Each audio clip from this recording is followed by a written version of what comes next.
요한복음 제12장 20절부터 33절까지 말씀이고요. 지금 읽는 것은 20절부터 24절까지만 읽겠습니다. 20절부터 24절까지 우리 한 목소리로 같이 천천히 읽겠습니다. 시작. 명절에 예배하러 올라온 사람 중에 헬라인 몇이 있는데 그들이 갈릴리 벳세데 사람 빌립에게 가서 청하여 이르되 선생이여 우리가 예수를 배웁고자 하나이다 하니 빌립이 안드레에게 가서 말하고 안드레와 빌립이 예수께 가서 여쭈니 예수께서 대답하여 이르시되 인자가 영광을 얻을 때가 왔도다. 내가 진실로 진실로 너희에게 이르노니 한 알의 밀이 땅에 떨어져 죽지 아니하면 한 알 그대로 있고 죽으면 많은 열매를 맺느니라. 아멘. 네, 고난주간의 시작은 지난 주일부터였습니다. 예수님은 주일에 종려나무 가지를 흔드는 군중들의 환영을 받으면서 예루살렘에 입성하셨습니다. 그래서 부활주일 바로 전주일을 종려주일이라고 하죠. 월요일에 성전을 청소하셨고요. 화요일에 대제사장 서기관 장로들과 예수님의 권위가 어디서 온 것인가에 대한 변론을 하셨습니다. 그리고 오늘 수요일에 사랑과 배신을 경험합니다. 20절과 21절에 헬라인 몇 사람이 예수님을 만나고자 한다. 예수님의 제자 빌립에게 요청을 하죠. 여기 예수님을 만나고자 한다는 것은 예수님을 믿고자 한다, 이런 의미입니다. 헬라인이란 어떤 사람들입니까? 극히 세속적인 사람들 아닙니까? 인간 중심의 사람들, 하나님과는 아무런 관계가 없는 이방인들을 의미하는 거죠. 그런데 그런 헬라인이 예수님을 믿겠다고 찾아온 것입니다. 헬라인이 예수님을 믿겠다고 찾아온 이 일은 예수님의 사역에 대한 매우 중요한 사인이 되었습니다. 23절에 예수께서 대답하여 이르시되 인자가 영광을 얻을 때가 왔도다. 그 사인을 예수님이 본 거죠. 24절 내가 진실로 진실로 너희에게 이르노니 한 알의 밀이 땅에 떨어져 죽지 아니하면 한 알 그대로 있고 죽으면 많은 열매를 맺을 것이다. 영광을 얻을 때가 되었다는 것은 예수님의 십자가 사역을 말씀하시는 겁니다. 헬라인이 예수님께 나오는 것을 보니 이제는 잡히고 채찍에 맞으시고 십자가를 지고 골고다를 올라가서 모든 인류의 죄를 지시고 돌아가실 때가 되었다라고 판단하신 겁니다.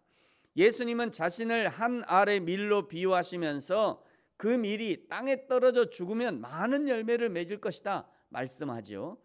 지금 이 시대의 교회와 성도들에게도 필요한 것이 바로 이 한 알의 밀알 신앙입니다. 예수 믿어 내가 잘되고 내가 복받고 들어가도 복을 받고 나가도 복을 받는 그런 신앙이 아니라 한 알의 밀알이 되어서 썩어지고 거름이 되어서 사회를 살려내고 교회를 살려내고 이웃을 살려내는 존재가 되어야 한다는 겁니다. 썩어서 죽으려면 한 자리에 묻혀서 가만히 있어야 합니다. 비가 오면 비를 맞고요, 눈이 오면 눈을 맞고요, 습기가 슬슬 몸을 파고들 때 그냥 그대로 있어야 돼요. 몸 안쪽 구석이 썩어 들어가는 냄새가 날 때 그냥 그대로 있어야 합니다. 몸이 다 썩어 들어가서 마지막 생명의 불꽃이 사그러질 때까지 그냥 그대로 있어야 돼요. 그리고 거기서 마지막 불꽃이 완전히 꺼져야 드디어 완전한 새 생명이 움이 돋는 것입니다. 고린도전서 15장 31절에 보면요, 사도 바울의 고백이 바로 그런 고백이죠. 형제들아 내가 그리스도 예수 우리 주 안에서 가진 바 너희에 대한 나의 자랑을 두고 단언하노니 나는 날마다 죽는다. 사도 바울이 위대한 신앙의 사람으로 쓰임받을 수 있었던 이유가 무엇입니까? 바울이 날마다 죽었기 때문이에요. 날마다 죽어야 날마다 살아날 수 있는 겁니다. 자기가 죽으면 반드시 살아날 것을 아는 사람만이 죽음에 자신을 던져 넣을 수 있는 거죠. 예수님은 이 죽음의 비밀을 알았기 때문에 한 알의 밀알이 땅에 떨어져 죽어지는 것을 두려워하지 않았고 그 비밀을 알게 된 바울도 날마다 자기의 죽음을 선언할 수 있었습니다. 그러면서 이제 예수님이 한 알의 밀이 되어 썩어져서 풍성한 열매 맺기를 원하는 사람들에게 어떻게 하면 그런 삶을 살 수 있는가에 대해서 말씀해 주시는데요. 그것이 26절이에요. 여러분 26절은 같이 한번 읽겠습니다. 시작. 사람이 나를 섬기려면 나를 따르라. 나 있는 곳에 나를 섬기는 자도 거기 있으리니 사람이 나를 섬기면 내 아버지께서 그를 귀히 여기시리라. 아멘. 여기 나를 따르라 라고 하는 것은 그냥 예수님의 뒤를 졸졸 따라다니는 것이 아니라 내가 한 것처럼 너희도 똑같이 하라는 겁니다. 예수님의 삶을 그대로 복사하라는 거죠.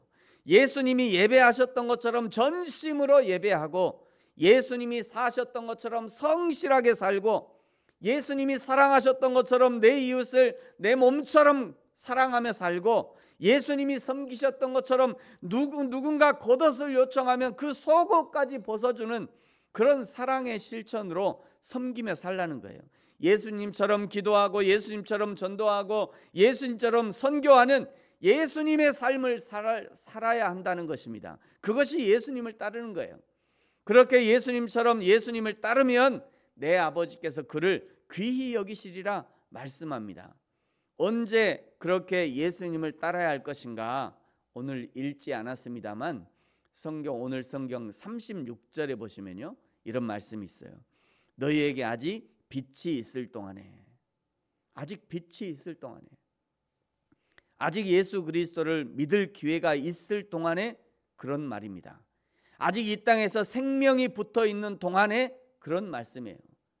아직 성령께서 너희 속에서 예수 그리스도에 대해서 알려주시고 알 수 있도록 기회를 주시는 동안에 이런 말씀이에요.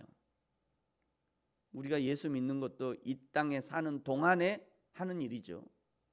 이 땅에 사는 동안 예수를 믿는 거지, 우리가 이 땅에서 생명이 끝나는 순간이요, 더 이상 기회가 없어요. 이 땅에 생명이 끝나는 순간 바로 하나님 앞에 서니까요. 바로 하나님 앞에 섭니다. 우리가 생명이 끝나는 순간 바로 하나님 앞에서 천국과 지옥이 결정이 돼요. 우리가 한 100년 여기서 사니까 100년 긴 시간 살잖아요. 하루도 긴데 100년을 긴 시간 사니까 길 것 같지만 영적인 존재가 된다는 건요, 순간을 사는 거예요. 하루가 천년 같고 천년이 하루 같고, 그게 예수님의 시간이잖아요. 우리가 이 땅에서 생명이 끝나는 순간 바로 끝나요. 천국과 지옥은 거기서 그냥 결정되는 거예요. 영적인 시간이 오늘 내가 사는 이 시간과 비슷할 것 전혀 그렇지 않습니다. 전혀. 그러니까 여러분이 이 땅에 사는 동안 예수를 믿어야 돼요. 수없이 예수 믿으라고 그렇게 얘기를 해도 안 믿다가 죽고 나서 후회한들 무슨 생각이 있겠어요. 엄마를 통해서 이게 아기 때부터 엄마가 얘기하고, 크면은 친구들이 얘기하고, 전도한다고 친구들이 얘기하고, 형제 자매들이 얘기하고, 크게 목사님들이 얘기하고, 선교사가 얘기하고, 수없이 예수 믿으라고 그렇게 기회를 줘도 결국 안 믿고 죽으면 그냥 끝나는 거예요. 그냥 끝나는 겁니다. 거기서 그렇게 기회를 줬는데도 안 믿으면 그냥 끝나는 거예요. 기회가 없어요, 다음에는. 그러니까 여러분이 지금 이렇게 이 땅에 살아가는 동안 예수를 믿으셔요. 그게 기회예요. 하나님 그래서 우리에게 기회를 주시는 거죠. 지금 수없이 지금 하십시오. 선한 일 지금 하세요. 지금 선한 일 지금 하셔야 돼.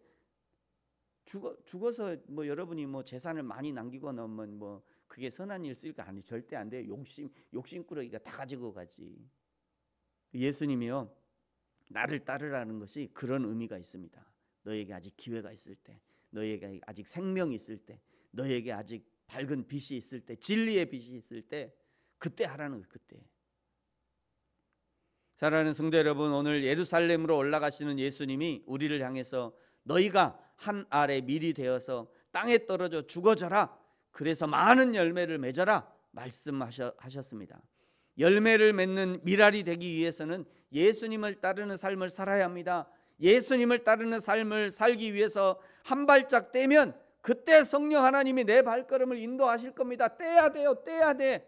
한 발짝을 떼야 그 다음에 인도하시지. 나는 안 간다고 버티고 있는데 예수님이 끌고 가는 게 아니에요. 내가 한 발짝 떼야 그 다음에 그 한 발짝에 성령 하나님도 함께 하시는 거예요. 떼지 않으면 안 됩니다. 예수님처럼 사랑하려고 손을 내밀면 그때 성령 하나님이 함께, 성령 하나님의 손이 함께 가는 거잖아요. 성령 하나님이 내 안에서 함께 이렇게 가는 거예요. 손을 내밀면. 예수님처럼 예배하려고 전심으로 들여서 예배하면 그때 성령 하나님께서 우리에게 감동하심으로 지도하시고 진정한 예배가 될 수 있도록 도와주십니다. 그것이 그리스도인의 삶이에요. 하나님과 함께하는 삶이죠. 성령님과 함께하는 삶입니다.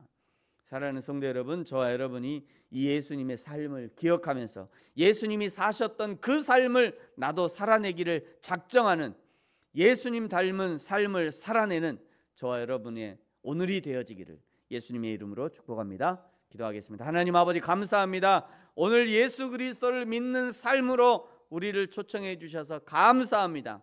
날마다 예수님 닮게 하여 주옵소서.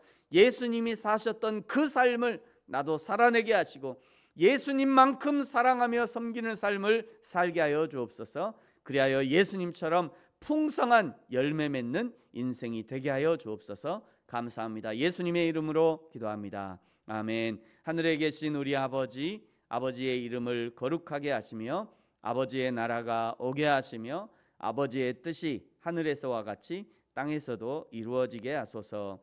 오늘 우리에게 일용할 양식을 주시고 우리가 우리에게 잘못한 사람을 용서하여 준 것 같이 우리 죄를 용서하여 주시고 우리를 시험에 빠지지 않게 하시고 악에서 구하소서. 나라와 권능과 영광이 영원히 아버지의 것입니다. 아멘.